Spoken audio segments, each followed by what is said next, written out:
లింగ పురాణం episode 10 part 1 అహంకారానికి పరాకాష్ట దక్షయజ్ఞం ప్రారంభం. ఓం నమ శివాయ. శ్రీ సద్గురు సీతారామమ్మ గారి ఆశీస్సులతో లింగ పురాణ వైభవాన్ని కొనసాగిద్దాం. లింగ పురాణం ప్రకారం సృష్టి క్రమంలో అహంకారం అనేది వినాశనానికి ఎలా దారితీస్తుందో తెలిపే ఘట్టమే దక్షయజ్ఞం. బ్రహ్మదేవుని కుమారుడైన దక్ష ప్రజాపతి తన అల్లుడైన పరమశివుడి మీద పెంచుకున్న ద్వేషం ఏ స్థాయికి చేరింది?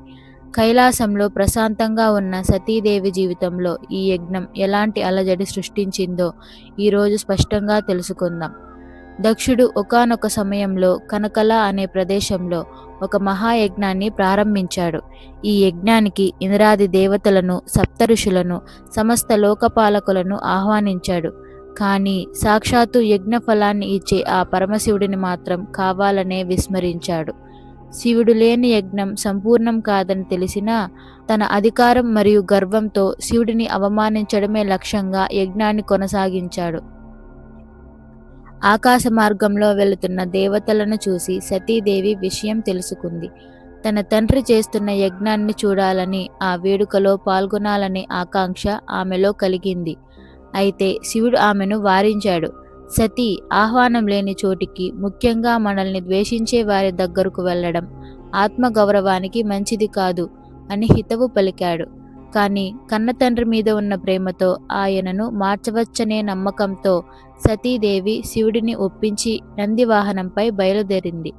యజ్ఞశాలలో అడుగుపెట్టిన సతీదేవికి ఘోర అవమానం ఎదురైంది. కనీసం తన తండ్రి కూడా ఆమెను పలకరించలేదు. పైగా ఆమె సమక్షంలోనే శివుడిని శ్మశానవాసి, అఘోరి, అమంగళ రూపుడు అని దక్షుడు నిందించడం మొదలుపెట్టాడు. శివుడికి ఇవ్వాల్సిన ఆవిర్భాగాన్ని అందరి ముందు నిరాకరించి తన అల్లుడిని ఘోరంగా అవమానించాడు. ఆ మాటలు విన్న సతీదేవి హృదయం ముక్కలైంది.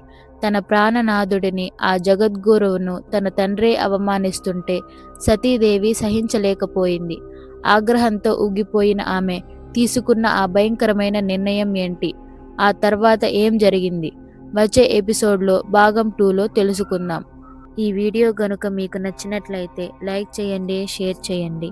తదుపరి ఎపిసోడ్ మిస్ కాకుండా ఉండడానికి మన సద్గురు సీతారామమ్మ ఛానల్ను సబ్స్క్రైబ్ చేసుకోండి. మీ అభిప్రాయాన్ని కామెంట్ రూపంలో తెలియజేయండి. ఓం నమ శివాయ.